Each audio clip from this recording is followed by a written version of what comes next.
பரம பார்வதீபதையே அரகர மகாதேவா. சர்வமங்கள மாங்கல்யே சிவே சர்வாப்த சாதகே சரண்யே திரியம்பகே கௌரி நாராயணி நமோஸ்துதே. காலகாலாய தீமகே காலகஸ்தாய தீமகே தன்னோ காலபைரவ பிரச்சோதயாதே. கார்த்தியாயனாய வித்மமே கன்யகுமாரி தீமகி தன்னோ துர்க பிரச்சோதயாதே. ஓம் சம் சரவணபவாய நமஹ. அன்பார்ந்த பக்தி ஒளி நேயர்களே, இந்த செவ்வாய்க்கிழமைக்கு 3 தெய்வங்கள் சக்தியாக இருக்கிறது. செவ்வாய்க்கிழமைனாலே சக்தி ஜாஸ்தி சார். இந்த செவ்வாய்க்கிழமை மட்டும் யாரும் விடக்கூடாது. செவ்வாய்க்கிழமைக்கு அதிக பவர் உண்டு. என்ன அப்படின்னா, இந்த செவ்வாய்க்கிழமை என்ன பண்ணலாம் அப்படின்னா, தீப பிரகாசம். என்ன அப்படின்னா, என் வீட்டுல 1000 பிரச்சனை சார். பக்கத்துல இருக்க பிள்ளையார் கோயில் போகல சார் என்னால. நான் கோயில ட்ரஸ்ட் மெம்பர் வேற. வாசல்ல தான் பேசிட்டு இருக்கேன், பிள்ளையார போய் பார்க்க முடியல. சரி, ஒரு கல்யாணத்துக்கு கிளம்புறோம் நாங்க.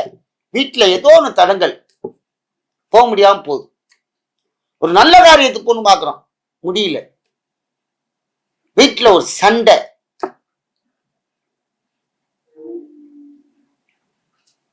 சில பேர் பசங்கள்லாம் குடிச்சிட்டு வராங்க, ஃபேமிலியில குடிச்சிட்டு வர. ஒரே எங்க வீட்டுல ஒரே அலங்கோலமா இருக்கு. காசு தங்கல, லக்ஷ்மி கடாட்சமே இல்ல. என்ன சம்பாதிச்சாலும் காசு இல்லை. மாப்பிள்ளை பொண்ணுக்குள்ள சண்டை பெரிய லெவலுக்கு வருது. வியாதி புடுங்குது சார். நேத்திக்கு தான் ஹாஸ்பிட்டல் ஒருத்தனை ஆயிடுச்சுன்னு பண்ணேன். இன்னைக்கு ஒருத்தர் கையில காசு இல்லை சார். இந்த கஷ்டங்கள்லாம் நிவர்த்தி பண்றதுக்கு என்ன? அதை விட மோசம் என்ன தெரியுமா? சாப்பிட்றதுக்கு அங்க வழியே இல்லை. கையில பணம் இருக்க, சாப்பிட முடியல.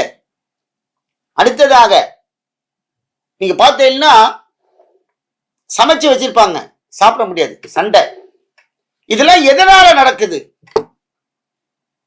வீட்டில் இருக்கக்கூடிய அசுப கிரகங்கள் பார்வை, துஷ்ட கிரகங்களுடைய சக்தி, இதெல்லாம் உள்ள வந்து நுழையுது. எப்படி துஷ்ட கிரகம் வரும்? வீட்டுல நல்லதை பேசணும். முதல்ல சரியன பீட அப்படிலாம் சொல்லக்கூடாது. குழந்தைகளை திட்டாதீர்கள். அகோரமான வார்த்தைகளை கொண்டு யாரையும் பிரயோகம் பண்ணாதீர்கள். இதுதான் முதல்ல கலிபுருஷன் உள்ள வரத்துக்கு வழி. அதான் சொல்லுவான், வீட்டுல ரொம்ப சண்டை நடந்துச்சு, செத்து போடாமா சொல்லாதீங்க. அரிதிலும் அரிது மாநிலராய் பிறத்தல் அரிது. புல்லாய் புழுவாய் பறவையாய் பாம்பாய் பேயாய் வல்லாசுரராய் முனிவராய் தேவராய் சொல்லாய் தாவர சங்கமத்துள் எல்லா பிறப்பு பிறந்து இளைத்தடே எம்பெருமான். பாருங்க, இத்தனை பிறவி பிறந்து வந்திருக்கீங்க, சாவுன்னு சொல்றாங்க. வீட்டுல சொல்லக்கூடாது. இதெல்லாம் தான் துஷ்ட தேவதைகள் உள்ள வருது. நல்ல வார்த்தைகளை பேசுங்கள். நீங்களாம் கஷ்டப்படுறதுக்கு காரணமே அதான். முகலட்சணம் இல்லைங்க வீட்டுல. துண்ணூறு எடுக்க மாட்டேங்கிறான். பொம்பளை குங்குமத்தை கண்ணில் காமிக்க மாட்டேங்கிறான் நெத்தியில. எப்படிங்க உங்க வீட்டுல தாண்டவம் ஆடு பேயும் பிசாசும்? இதுக்கெல்லாம் ஒரு வழி சொல்ல போறேன். இப்ப எல்லா பிரச்சனையும் தீர்க்கறதுக்கும் ஒரே வழி. நாஸ்திகனோட தெய்வ பக்தியில் மாறுவான். அப்படிப்பட்ட சக்தி உள்ள விஷயம் இது. செவ்வாய்க்கிழமைக்கு அதிக சக்தி உண்டு சார். என்ன அப்படின்னா, முதல்ல முருகப்பெருமான். முருகப்பெருமான் இந்த செவ்வாய்க்கிழமைக்கு அதிக சக்தியை கொடுத்து தன்னுடைய உள்ளுக்குள்ளே அடக்கி அதிகமான விஷயங்களை பெற்ற நாள் செவ்வாய்க்கிழமை. 33 கோடி தேவர்கள் எல்லாரும் வரவழைத்த நாள் முருகனுக்கு செவ்வாய்க்கிழமை.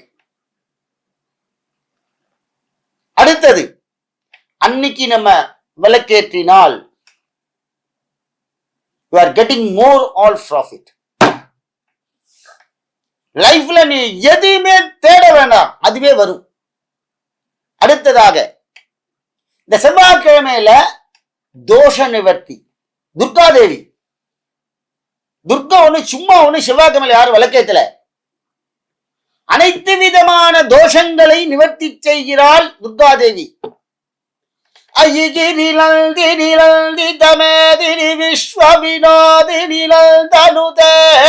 அம்பால பாடுறாள் இல்லையா? அம்பாள் எப்படி இருக்கா? அந்த பாட்டை நீங்க பாடினாலே ஹை பிச்சில போய் அம்பாள் நேர ஆடுற மாதிரியே இருக்கும். அந்த பாட்டை பாடாம இருக்கவே கூடாது. செவ்வாய்க்கிழமையில அம்பால பாடணும். நீங்க வண்டியில போயிட்டு இருக்கும் கூட பாடுங்க. 3 to 4:30 துர்காதேவியை நினைக்கணும். நீங்க வேலை பார்த்துட்டுருங்க, ஆபீஸ்ல எல்லாம் பண்ணுங்க. நீ செவ்வாய்க்கிழமையா 3 to 4:30 மா துர்காதேவி எங்க இருந்தாலும் என்னை காப்பாத்துறி அப்படி சொன்னா போதும். அந்த நாமத்துக்கு அவ்வளவு சக்தி உண்டு. செவ்வாய்க்கிழமையில சர்வ தோஷங்களை நிவர்த்தி பண்ணக்கூடிய துர்காதேவி. அடுத்தது பெரிய ஒத்தர் செவ்வாய்க்கிழமையில பைரவர்.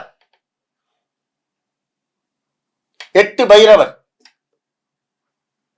அந்த 8 பைரவர்ல இந்த பைரவர் மூர்த்தி என்ன பண்றார் அப்படின்னா, செவ்வாய்க்கிழமையில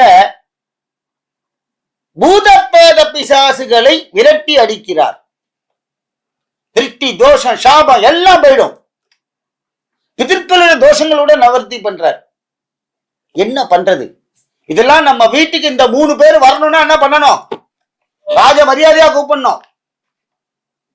ஒன்னும் பயப்படாதீங்க, நான் சொல்றத செய்யுங்க, உங்க வீடு பளிச்சுன்னு இருக்கும். எங்கேயும் ஓட வேண்டாங்க, நம்ம கையிலேயே சக்தி இருக்குங்க, நம்ம தாங்க பிரயோகப்படுத்தல. ஒரு சுவாமி நாமத்தை சொல்லணும் சொல்ல மாட்டேங்கிறான். விபூதி எடுத்து நெத்தியில ஏற்றான்னா பண்ண மாட்டேங்கிறான். பொண்ணுங்களுக்கு குங்குமத்தை கொஞ்சம் பளிச்சுன்னு கொஞ்சம் தெரியற மாதிரி வையி. எத்தனை பொண்ணுங்க கல்யாணம் ஆகி உச்சி போட்டு வைக்கிறா? இல்ல. அங்க என்ன இருக்கு தெரியுமா? ஆயுள் சக்தி அதிகம். அங்க ஒண்ணுமே இல்லையே. அப்புறம் எப்படிங்க உங்க வீட்டுல தாண்டவம் ஆடுது இத்தனை பேய்களும்? அப்பதாங்க நீங்க கஷ்டப்படுறீங்க. துர்மரணங்கள். அவ தாத்தா நல்ல சாமி கும்பிட்டுருப்பாரு. இவன் இந்த ட்ரெடிஷன் மாற மாற மாற சாமி ரூமே சின்ன ரூம் ஆயிடுது, போட்டோவும் சின்னதா ஆயிடுது. அந்த காலத்துல ஆத்துல ஒரு 25 போட்டோ இருக்கும். இன்னைக்கு 4 போட்டோ தேட முடியல. அவாத்த குலதெய்வ போட்டோவே நான் பார்க்க வேண்டியிருக்கு. கிரகப்பிரவேசம் பண்ணி வைக்க போனா, ஐயா சாமி ரூம் எங்கன்னா அந்த சமையல் ரூம் மேட்டல வைங்க, இன்னும் சாமி ரூம் கட்டல. அப்படி ஆயிடுத்து. தெய்வத்தை நம்பவில்லை. பொருளாருக்கு இவ்வுலகம் இல்லை, அருளில்லாருக்கு அவ்வுலகத்துல இடமே இல்லைங்க. அடுத்ததாக இந்த 3 தெய்வங்களை நம்ம வீட்டுல கூப்பிட்டு வச்சு வழிபடணும். அது காலையிலயோ இல்லையோ சாயந்தரமோ. செவ்வாய்க்கிழமை செஞ்சு பாருங்க. உங்க வீட்டுல அத்தனை கஷ்டங்களும் நிவர்த்தியாகி நல்லா இருப்பீங்க. என்னன்னு தெரியுமா? வீட்டுல என்ன பண்ணணும்னா, விளக்கு இருக்கு இல்லையா? என்ன விளக்கு தெரியுமா? அகல் விளக்கு எடுத்துக்குங்க. வெள்ளி தங்கம் அதெல்லாம் எனக்கு வேண்டாம். அகல் விளக்குல திரி போட்டு நெய் விளக்கு ஏத்துங்க. நெய் உருகக்கூடிய தன்மை. நல்லெண்ணெய் விடாதீங்க, வேற எந்த எண்ணெயும் வேண்டாம், நெய்ய விடுங்க. உருக உருக நம்பாத்துல இந்த அகல் விளக்குக்கு என்ன அப்படின்னா ரொம்ப சக்தி ஜாஸ்தி. நான் தீபம் எரியும் போது நான் சொல்றேன் அந்த கதை. அகல் விளக்குல ஏத்தி ஒரு தாம்பாளத்துல அகல் விளக்கு வச்சு 2 பக்கம் குங்கும சந்தனம் வச்சு திரி போட்டு இந்த 3 சுவாமியும் கூப்பிடுங்க. வெற்றிவேல் முருகனுக்கு அரோகரா. ஜெய் ஆதிபராசக்தி மாதாஜிக்கு ஜெய். கால பைரவ மூர்த்திக்கு ஜெய். சாமி எனக்கு இப்படிலாம் சொல்ல முடியாது, பேரை சொல்லுங்க. முருகா, துர்காதேவி, பைரவா அப்படின்னு கூப்பிட்டுருங்க. உங்க வீட்டு வாசல்ல நாயோட ரூபத்தோட நிப்பார். அம்பாள் சிம்ம வாகனத்துல நிப்பா. முருகன் மயில் மேல் ஏறி வேலுடன் வருவான். இதை செய்ய முடியுமா? முடியாத உங்களால. அப்புறம் போன் பண்ணி, சாமி எங்க வீட்டுல இவ்வளவு கஷ்டம் இருக்கு, என்ன பண்றதுன்னு கேட்க கூடாது. நீ இதை செய். உனக்கு செய்யக்கூடிய பாக்கியத்தை சுவாமி கொடுக்கிறார். என்ன 2 கை தாங்க இருக்கு.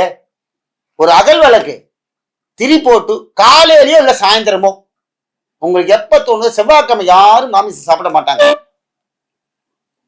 இந்த செவ்வாய்க்கிழமை சக்தி ஜாஸ்தி சார். எல்லா பிணியும் போயிடும். எல்லா பிணியும் என்றனை கண்டால் நில்லாதோட நீ எனக்கு அருள்வாய். கந்த சஷ்டில கவசத்துல சொல்றார் சார். அதனால வீட்டுல எப்ப ஏத்தலாம் அப்படிங்கிற ஒரு டைம் கேட்பீங்க. செவ்வாய்க்கிழமையில காலையில ஏத்துங்க. ஆபீஸ் போறவங்களாம் காலையில ஏத்திட்டு போயிடுங்க. சாயந்தரம் வரவங்க சாயந்தரம் ஏத்துங்க. சார் நான் 2 மணிக்கு டியூட்டிக்கு போறேன், தாராளமா ஏத்திட்டு போங்க. சரி சாமி நான் வீட்டுல இருக்கேன், 3 to 4 ராகுகாலத்துல ஏத்தலாமா? தாராளமா ஏத்துங்க. நம்ம வீட்டுல ஏத்துங்க. கோயிலுக்குலாம் உங்களை போக சொல்லவே இல்லை. ஏங்க வீட்டுல ஒரு விளக்கேத்த முடியாதா? நெய் விளக்கு ஏத்தி போட முடியாதா? அதே அகல் விளக்கு செவ்வாய்க்கிழமை தேய்ச்சி வைங்க. செவ்வாய்க்கிழமை அகல் விளக்குல நெய் தீபம் ஏற்றி இந்த 3 சுவாமி பேரை சொல்லணும். முருகா என்ன காப்பாற்று, அம்மா துர்காதேவியே எனக்கு தைரியத்தை கொடு, காலபைரவா எல்லா திருஷ்டி தோஷங்களையும் நிவர்த்தி பண்ணு. உங்களுக்கு என்ன கஷ்டம் தான் சொல்லுங்க, நான் சொல்ல இந்த வழிமுறையை செய்யுங்க, நல்லா இருப்பீங்க. என்னங்க வேணும் இந்த பூலோகத்துல? காசெல்லாம் தானா வரும். ஆனா தெய்வ பக்தி அதிகமா இருந்தாதான் நம்மளுடைய சரீரத்துல இருந்து ஆத்மா போகும்போது நல்ல நிலைமையில போய் சேரும். 2வது, நம்ம பேரம்பேத்தி குழந்தைகள்லாம் வம்சங்கள்லாம் நல்லா பார்க்கலாம். ஆத்துல துஷ்ட தேவதைகளுடைய விஷயங்கள் நடக்காது. நல்லதை பேசுங்கள். வீட்டுல குழந்தைகளுக்கு நல்லதை சொல்லிக் கொடுங்க. அதிகமா துர்மரமான வார்த்தைகளை சொல்லாதீர்கள். அது அப்படியே பலித்து விடும். அந்த துர்தேவதைகள்லாம் பலிக்க வச்சிடும். அதனால இதெல்லாம் நடக்கப்படாதுங்கிறதுக்கு தான் இந்த வழக்கை ஏற்றி அம்பாளுடைய முருகனுடைய பைரவருடைய அனுகிரகத்தை பெற்று நல்வாழ் வாழுங்கள். நம பார்வதி பதையே மகாதேவா.